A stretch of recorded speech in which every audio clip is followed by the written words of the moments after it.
ಶ್ರೀ ಗುರುಭ್ಯೋ ನಮಃ ಹರಿ ಓಂ. ಸಮಸ್ತ ಜ್ಯೋತಿಷ್ಯ ವೀಕ್ಷಕರಿಗೆ ಜ್ಯೋತಿಷಿ ವಾಸ್ತುತಜ್ಞ ಡಾಕ್ಟರ್ ವಿಶ್ವನಾಥ್ ಭಾಗವತ್ ಮಾಡುವಂತಹ ನಮಸ್ಕಾರಗಳು, ವಂದನೆಗಳು. ಸ್ನೇಹಿತರೆ, ನನ್ನದೇ ಯೂಟ್ಯೂಬ್ ಚಾನಲ್ನಲ್ಲಿ ಪುನಃ ಸುಮಾರು ಒಂದು ವರ್ಷಗಳ ಗ್ಯಾಪ್ ನಂತರ ಮತ್ತೆ ನಿಮ್ಮನ್ನು ಭೇಟಿಯಾಗಲಿಕ್ಕೆ ಬಂದಿದ್ದೇನೆ. ಹಾಗಾಗಿ ಅತಿ ಹೆಚ್ಚು ಶೇರ್ ಮಾಡಿ, ನಿಮಗೆ ವಿಷಯ ಇಷ್ಟವಾದರೆ ಲೈಕ್ ಮಾಡಿ, ಅದೇ ರೀತಿಯಾಗಿ ಸಬ್ಸ್ಕ್ರೈಬ್ ಮಾಡಿಕೊಳ್ಳಿ. ಕಾರಣ ಸತ್ಯವಾದಂತಹ ಅನುಷ್ಠಾನ ಸಹಿತವಾಗಿರ್ತಕ್ಕಂತಹ ಜ್ಯೋತಿಷ್ಯ ನಿಮ್ಮ ಮುಂದೆ. ಈಗ ನಾವು ಸಿಂಹರಾಶಿಯ ಭವಿಷ್ಯವನ್ನು ನೋಡ್ತಾ ಇದ್ದೇವೆ.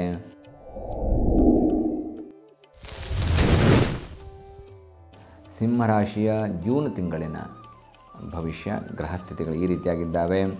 ಕುಜ 9ರಲ್ಲಿ, ರವಿ ಗುರು ಬುಧ ಶುಕ್ರ 10ರಲ್ಲಿ, ಕೇತು 2ನೇ ಮನೆಯಲ್ಲಿ, ಶನಿ 7ಮದಲ್ಲಿ, ರಾಹು 8ರಲ್ಲಿ. ನೋಡಿ, ಬಹಳ ಉತ್ತಮವಾಗಿರ್ತಕ್ಕಂತಹ ಗ್ರಹಸ್ಥಿತಿಗಳು ಈ ಕ್ರೋಧಿನಾಮ ಸಂವತ್ಸರದ ಜೂನ್ 2024ರ ಸಿಂಹರಾಶಿಯ ಗ್ರಹಸ್ಥಿತಿಗಳು. 9ನೇ ಮನೆ ಭಾಗ್ಯದಲ್ಲಿ ಕುಜ ಮಂಗಳ ಕಾರ್ಯವನ್ನು ಸಿಂಹರಾಶಿಯವರಿಗೆ ಕಡಾಖಂಡಿತವಾಗಿ ಮಾಡಿಸ್ತಾನೆ ಈ ಸಲ. ಮಂಗಳ ಕಾರ್ಯಗಳ ಬಗ್ಗೆ ಈ ತಿಂಗಳು ನಿಮಗೇನಿದೆ, ಅತಿ ಹೆಚ್ಚು ಮಾತುಕತೆಗಳು ಮುಂದುವರಿಯುತ್ತೆ. ಅದು ಮದುವೆಗಿರ್ಬೋದು, ಯಾವುದೋ ಉತ್ತಮವಾದಂತಹ ವ್ಯವಹಾರಕ್ಕಿರ್ಬೋದು, ಮನೆ ಕೊಂಡುಕೊಳ್ತಕ್ಕಂಥದ್ದಿರ್ಬೋದು, ಗೃಹ ಪ್ರವೇಶ ಮಾಡಿಸ್ತಕ್ಕಂಥದ್ದಿರ್ಬೋದು, ಅಥವಾ ಉದ್ಯೋಗ ವ್ಯಾಪಾರಗಳಲ್ಲಿ ನಿಮ್ಮನ್ನು ನೀವು ತೊಡಗಿಸಿಕೊಳ್ತಕ್ಕಂಥದ್ದಿರ್ಬೋದು, ಹೊಸ ಉದ್ಯೋಗ ಪ್ರಾರಂಭ ಮಾಡ್ತಕ್ಕಂಥದ್ದಿರ್ಬೋದು. ಇದೆಲ್ಲದಕ್ಕೂ ಕೂಡ ಭಾಗ್ಯದಲ್ಲಿರ್ತಕ್ಕಂತಹ ಕುಜ ನಿಮಗೆ ಸಹಾಯವನ್ನು ಮಾಡ್ತಾನೆ. ಕಾರಣ ಇಲ್ಲಿ ನೋಡಿ, ಸಿಂಹರಾಶಿಯ ಅಧಿಪತಿಯಾಗಿರ್ತಕ್ಕಂಥವನು ರವಿ. ಬಹಳ ಉತ್ತಮದಾಯಕವಾಗಿರ್ತಕ್ಕಂತಹ ಒಂದು ಸನ್ನಿವೇಶ ಇದು. ಭಾಗ್ಯದಲ್ಲಿ ಕುಜ ಇದ್ದಾನೆ, ಗ್ರಹಸ್ಥಿತಿಗಳು ಚೆನ್ನಾಗಿದ್ದಾವೆ, ಮತ್ತು ನಿಮಗೆ ಬೇರೆ ಎಲ್ಲ ಗ್ರಹಗಳು, ಉದಾಹರಣೆಗೆ ಈ ಚತುರ್ಗ್ರಹ ಯೋಗ ಅನ್ನುವಂಥದ್ದೇನಿದೆ, ರವಿ ಗುರು ಬುಧ ಮತ್ತು ಶುಕ್ರ ಕರ್ಮಸ್ಥಾನದಲ್ಲಿ 10ನೇ ಮನೆಯಲ್ಲಿ ಈ ಗ್ರಹಗಳು ಸಿಂಹರಾಶಿಯಿಂದ. ಹಾಗಾಗಿ ಸಿಂಹರಾಶಿಯವರು ಎಷ್ಟೋ ದಿನಗಳಿಂದ ಕಾಯ್ತಾ ಇರ್ತಕ್ಕಂತಹ ಒಂದು ಸಂದರ್ಭ, ನಂಗೆ ಒಂದು ಅವಕಾಶ ಸಿಕ್ಕರೆ ಸಾಕು, ನಾನು ನನ್ನ ಜೀವನವನ್ನು ಸರಿ ಮಾಡ್ಕೊಂಡ್ಬಿಡ್ತೀನಿ ಅನ್ನುವಂಥವ್ರಿಗೆ, ಅಂದರೆ ಒಳ್ಳೆಯ ರೀತಿಯಲ್ಲಿ ಇಂಪ್ರೂವ್ ಆಗಿಬಿಡ್ತೀನಿ ಅನ್ನುವಂಥವ್ರಿಗೆ ತುಂಬ ದಿನ ಕಾಯ್ತಾ ಇರ್ತೀರಿ. ಏನು ಕಷ್ಟ ನನಗೆ ಬರ್ತಿದೆ, ಯಾವಾಗಪ್ಪ ಸುಧಾರಿಸ್ಕೊಳ್ತೀನಿ ಅನ್ನುವಂಥವ್ರಿಗೆ ಈ ಜೂನ್ ತಿಂಗಳು ಸಿಂಹರಾಶಿಯವ್ರಿಗೆ ಬಹಳ ಒಳ್ಳೆಯ ಒಂದು ಫಲವನ್ನು ನೀಡ್ತಕ್ಕಂಥದ್ದು. ನೋಡಿ, ರವಿ ಗುರು ಬುಧ ಶುಕ್ರ 10ರಲ್ಲಿ, ರವಿಯಿಂದ ಆರೋಗ್ಯ ಅಭಿವೃದ್ಧಿ ಆಗುತ್ತೆ ಮತ್ತು ನಿಮ್ಮ ವರ್ಚಸ್ಸು ಹೆಚ್ಚಾಗ್ತಾ ಹೋಗುತ್ತೆ. ನಿಮಗೆ ವರ್ಚಸ್ಸು, ನೀವು ಏನೇ ಒಂದು ತೀರ್ಮಾನವನ್ನು ತೆಗೆದುಕೊಳ್ಳಿ, ಅದರಿಂದ 4 ಜನ ನಿಮ್ಮನ್ನು ಗುರುತಿಸುವ ಹಾಗೆ, ರೆಕಗ್ನೈಸ್ ಮಾಡುವ ಹಾಗೆ ರವಿ ನಿಮಗೆ ಉತ್ತಮವಾದಂತಹ ಫಲವನ್ನು ನೀಡ್ತಾನೆ. ಇನ್ನು ಗುರು ಬಲಕ್ಕೋಸ್ಕರ, ಯಶಸ್ಸು, ಮನುಷ್ಯನಿಗೆ ಸಕ್ಸಸ್ ಬೇಕು. ಕಷ್ಟ ಎಲ್ಲರೂ ಪಡ್ತಾರೆ, ಆದರೆ ಆ ಕಷ್ಟಕ್ಕೆ ತಕ್ಕಂತಹ ಪ್ರತಿಫಲ ಬೇಕು. ಕೆಲವೊಬ್ಬರು ಬೆಳಗ್ಗೆಯಿಂದ ಸಂಜೆವರೆಗೆ ದುಡಿದ್ರೂ ನನಗೇನೂ ಲಾಭವೇ ಇಲ್ಲಪ್ಪ ಅನ್ನುವಂಥ ಯೋಚನೆ ಮಾಡುವಂಥವ್ರು ಒಂದು ಕಡೆ, ಆದರೆ ಕ್ಷಣ ಮಾತ್ರದಲ್ಲಿ ಲಾಭವನ್ನು ಮಾಡ್ಕೊಳ್ತಕ್ಕಂಥವ್ರು ಒಂದು ಕಡೆ. ಇಲ್ಲಿ ಸಿಂಹರಾಶಿಯವರಿಗೆ ಇಷ್ಟು ದಿನ ಈ ಒಂದು ಯಶಸ್ಸಿನ ಕೊರತೆ ಇತ್ತು. ಹಾಗಾಗಿ ಇನ್ನು ಮೇಲೆ ಗುರು ಬಲ ಇದೆ, ಗುರು 10ನೇ ಮನೆಯಲ್ಲಿದ್ದಾನೆ. ಹಾಗಾಗಿ ನಿಮಗೆ ಗುರು ಅಂದರೆ ಕರ್ಮಸ್ಥಾನದಲ್ಲಿ, ಗೋಚಾರದಲ್ಲಿ 2, 5, 7, 9, 11 ಗುರುವಿಗೆ ಉತ್ತಮ. ಆದರೆ 10ನೇ ಮನೆಯಲ್ಲಿದ್ದಾಗ ನಿಮಗೆ ತೊಂದರೆ ಕೊಡೋದಿಲ್ಲ, ಕಾರಣ ಅವನು ಉತ್ತಮವಾದಂತಹ ಯುತಿಯಲ್ಲಿದ್ದಾನೆ. ಹಾಗಾಗಿ ಗುರು 10ರಲ್ಲಿರ್ತಕ್ಕಂಥದ್ದಿಂದ ಉತ್ತಮವಾದಂತಹ ಫಲವನ್ನು ನೀಡ್ತಾನೆ. ಇನ್ನು ಬುಧ ಮತ್ತು ಶುಕ್ರ ನೋಡಿ, ಅಲ್ಲಿ ಬುಧನಿಂದ ಬುಧಾದಿತ್ಯ ಯೋಗವೂ ಉಂಟಾಗಿದೆ, ಮತ್ತು ಶುಕ್ರನಿಂದ ಉತ್ತಮವಾಗಿರ್ತಕ್ಕಂತಹ ಸುಯೋಗ ಪ್ರಾಪ್ತವಾಗ್ತಾ ಇದ್ದಾವೆ.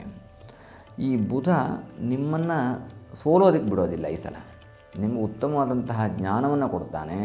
ನೀವು ಬಹಳ ಬೇಗ ಅಲ್ಲಿ ಯಾವುದೇ ಕೆಲಸ ಮಾಡ್ತಾಯಿರಿ, ಉದ್ಯೋಗ ವ್ಯಾಪಾರ ಏನೇ ಮಾಡ್ತಾಯಿರಿ, ಬಿಸ್ನೆಸ್ ಮಾಡ್ತಾ ಇದ್ದವರು ಕೂಡ ಅಥವಾ ಎಂಪ್ಲಾಯ್ ಆಗಿದ್ದವರು ಕೂಡ, ನಿಮ್ಮನ್ನು ಜನ ನೋಡಿ ಅಟ್ರ್ಯಾಕ್ಟ್ಗೊಳ್ಳುವ ಹಾಗೆ ಬುಧ ಮಾಡ್ತಾನೆ. ಅಂದರೆ ನಿಮ್ಮಲ್ಲಿ ಆಕರ್ಷಣೆಗಳನ್ನ ಹುಟ್ಟಿಸ್ತಾನೆ.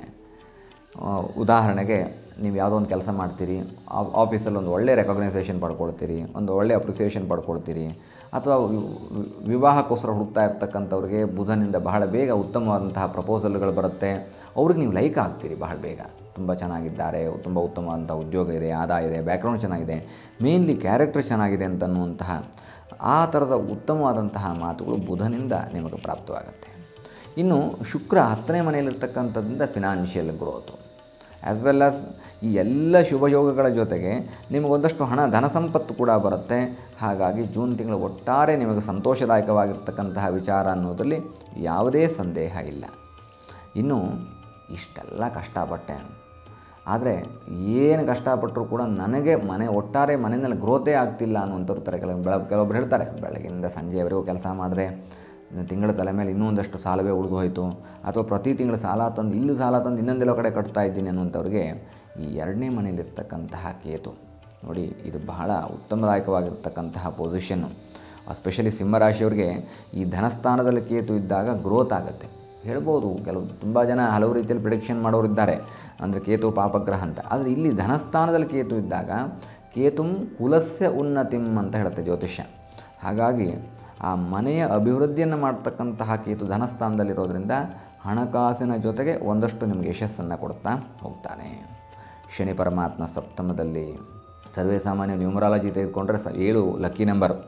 ಹಾಗಾಗಿ ಶನಿ ಸಪ್ತಮದಲ್ಲಿರ್ತಕ್ಕಂದರೆ ಅವನು ಸ್ವಸ್ಥಾನದಲ್ಲಿದ್ದಾನೆ ಕುಂಭರಾಶಿಯಲ್ಲಿ. ಹಾಗಾಗಿ 7ನೇ ಮನೆಯ ಶನಿ ಏನಿದ್ದಾನೆ ನಿಮಗೆ ಅವನು ಕಳತ್ರ ಸ್ಥಾನ ಅಂತಾದರೂ ಕೂಡ ಅವನು ಸ್ವಸ್ಥಾನದಲ್ಲಿರೋದ್ರಿಂದ ನಿಮಗೆ ಒಂದಷ್ಟು ಉತ್ತಮವಾದಂತಹ ಬಲ ಸಿಗತ್ತೆ. ಆದರೆ ಇಲ್ಲಿ ಏನಾಗುತ್ತೆ, ಸಿಂಹರಾಶಿಯವರಿಗೆ ರಾಶ್ಯಾಧಿಪತಿ ಆಗಿರ್ತಕ್ಕಂಥವನು ಸೂರ್ಯ ಆಗಿರೋದ್ರಿಂದ ಒಂದಷ್ಟು ಆದಿತ್ಯ ಹೃದಯ ಪಾರಾಯಣಗಳನ್ನು ಮಾಡ್ಕೊಳ್ಳಿ, ನಿಮಗೆ ಒಳ್ಳೆಯದನ್ನು ಮಾಡ್ತಾ ಹೋಗ್ತಾನೆ. ಇನ್ನು ರಾಹು ಅಷ್ಟಮದಲ್ಲಿ, 8ನೇ ಮನೆಯಲ್ಲಿ ರಾಹು, ಈ ತಂದೆಯಿಂದ ಸ್ವಲ್ಪ ಬೈಗುಳ ಕೇಳುವಂತಹ ಸಾಧ್ಯತೆಗಳು ಬರುತ್ತೆ, ಅಥವಾ ಪಿತೃಶಾಪ ಕಾಡುತ್ತೆ, ಮನೆಯಲ್ಲಿ ಹಿರಿಯರ ಕೋಪಕ್ಕೆ ತುತ್ತಾಗ್ತೀರಿ. ಇದೆಲ್ಲ ಒಂದಷ್ಟು ವಿಷಯಗಳು ನಿಮ್ಮ ಮುಂದೆ ಇರುತ್ತೆ. ಆಗ ಒಟ್ಟಾರೆಯಾಗಿ ನೀವೇನು ಮಾಡ್ಕೋಬೇಕು, ಒಂದಷ್ಟು ಮಹಾವಿಷ್ಣುವಿನ ಆರಾಧನೆ ಅಂದರೆ ಲಕ್ಷ್ಮೀನಾರಾಯಣರ ಆರಾಧನೆ ಮಾಡ್ಕೊಳ್ಳಿ, ಫಿನಾನ್ಷಿಯಲ್ ಗ್ರೋತ್ ಬರುತ್ತೆ ಮತ್ತು ನಿಮಗೆ ಪಿತೃದೋಷ ಪಿತೃಶಾಪಗಳಿಂದ ನೀವು ವಿಮುಕ್ತರಾಗ್ತೀರಿ. ಇದು ಅಲ್ಲದೇನೆ ಈ ಗ್ರಹಸ್ಥಿತಿಗಳನ್ನು ಒಟ್ಟಾಗಿ ನೋಡಿದಂತಹ ಸಂದರ್ಭದಲ್ಲಿ ಏನಾದರೂ ನಾನು ಪರಿಹಾರ ಮಾಡ್ಕೋಬೇಕಾ, ಅಥವಾ ನನಗೆ ಈ ಒಳ್ಳೆಯ ಸಮಯ, ಒಳ್ಳೆಯ ನಂಬರು, ಒಳ್ಳೆಯ ದಿನ ಯಾವುದು ಅಂತೆಲ್ಲ ಕೇಳಿದ್ರೆ ಪರಿಹಾರ ಅಂತ ನೋಡಿದ್ರೆ ಪ್ರಾರಂಭದಲ್ಲಿ ಹೇಳಿದಾಗೆ ಆದಿತ್ಯ ಹೃದಯ ಪಾರಾಯಣ ಒಂದು, ಮತ್ತು ಮಹಾವಿಷ್ಣುವಿನ ಸ್ಮರಣೆ, ವಿಷ್ಣು ದೇವಸ್ಥಾನಕ್ಕೆ ಹೋಗಿ ಒಂದು ಅರ್ಚನೆ ಮಾಡಿಸಿ, ಇದು ನಿಮಗೆ ಒಳಿತನ್ನು ನೀಡುತ್ತೆ. ಮತ್ತು 3, 5, 9 ಈ ನಂಬರು ನಿಮ್ಮನ್ನು ಎಲ್ಲ ರೀತಿಯಲ್ಲಿ ತಾರೀಕಾಗಿರ್ಬೋದು, ಗಂಟೆ ಆಗಿರ್ಬೋದು, ಅಥವಾ ನಿಮ್ಮ ಯಾವುದೇ ಸಂಖ್ಯೆಗಳಿಗೆ ನೀವು ಆಯ್ಕೆಯನ್ನು ಮಾಡಿಕೊಂಡ್ರೆ ಈ 3, 5, 9 ಅನ್ನುವಂಥದ್ದು ಸಿಂಹರಾಶಿಯವರಿಗೆ ಜೂನ್ ತಿಂಗಳಿನಲ್ಲಿ ಯಾವ ಕಾರಣಕ್ಕೂ ನೀವು ಸೋಲದೇ ಇರುವಂತಹ ರೀತಿಯಲ್ಲಿ ನಿಮ್ಮನ್ನು ರಕ್ಷಣೆ ಮಾಡುತ್ತೆ, ನಿಮಗೆ ಜಯವನ್ನು ತಂದುಕೊಡುತ್ತೆ. ಇದನ್ನು ಹೊರತುಪಡಿಸಿ ನಿಮಗೇನಾದರೂ ಭವಿಷ್ಯವನ್ನು ತಿಳ್ಕೋಬೇಕು ಅನ್ನುವಂಥ ಆಸಕ್ತಿಗಳಿದ್ದರೆ ನೇರವಾಗಿ ನನ್ನನ್ನು ಬಂದು ಭೇಟಿ ಮಾಡ್ಬೋದು ಬೆಂಗಳೂರಿನ ಮಾದಾವರದ BIEC ಹತ್ತಿರದಲ್ಲಿ, ಅಥವಾ ಕೆಳಗಡೆ ಕೊಡುವಂತಹ ದೂರವಾಣಿ ಸಂಖ್ಯೆಗೆ ನೀವು ಕರೆಯನ್ನು ಮಾಡಿ ನಿಮ್ಮ ಭವಿಷ್ಯವನ್ನು ತಿಳಿದುಕೊಳ್ಳಬಹುದು. ನೋಡಿ, ಜಾತಕ ಬರೆಸಿದ್ರೆ ಉಚಿತವಾಗಿ ಭವಿಷ್ಯ ಹೇಳೋಕ್ಕಾಗತ್ತೆ. ಅದೇ ರೀತಿ ಯಂತ್ರಗಳನ್ನು ನಾನು ಸಜೆಸ್ಟ್ ಮಾಡ್ತೀನಿ. ಯೂಶ್ವಲಿ ನಾನು ಹೋಮಾದಿಗಳನ್ನು ಸಜೆಸ್ಟ್ ಮಾಡೋದಿಲ್ಲ, ಬಿಕಾಸ್ ಫಸ್ಟು ಆತ್ಮಸ್ಥೈರ್ಯ, ಆತ್ಮಬಲ ಬರಬೇಕಾಗತ್ತೆ. ಹಣವನ್ನು ಖರ್ಚು ಮಾಡಿ ಯಜ್ಞಯಾಗಗಳನ್ನು ಮಾಡಿದರೆ ಫಲ ಅನ್ನುವಂಥದ್ದಿಲ್ಲ. ಹಾಗಾಗಿ ನೀವು ಯಂತ್ರಗಳನ್ನು, ಅಂದರೆ ನಿಮ್ಮ ಸಮಸ್ಯೆಗೆ ಪರಿಹಾರವಾಗುವಂತಹ ಯಂತ್ರಗಳನ್ನು ತೆಗೆದುಕೊಂಡಂಥ ಸಂದರ್ಭದಲ್ಲಿ ಉಚಿತವಾಗಿ, ಅಂದರೆ ಜ್ಯೋತಿಷ್ಯದ ಕನ್ಸಲ್ಟೇಷನ್ ಫೀ ಏನಿರುತ್ತೆ ಅದನ್ನು ನಿಮಗೆ ಫ್ರೀಯಾಗಿ ನಾನು ಮಾಡಿಕೊಡ್ತೇನೆ.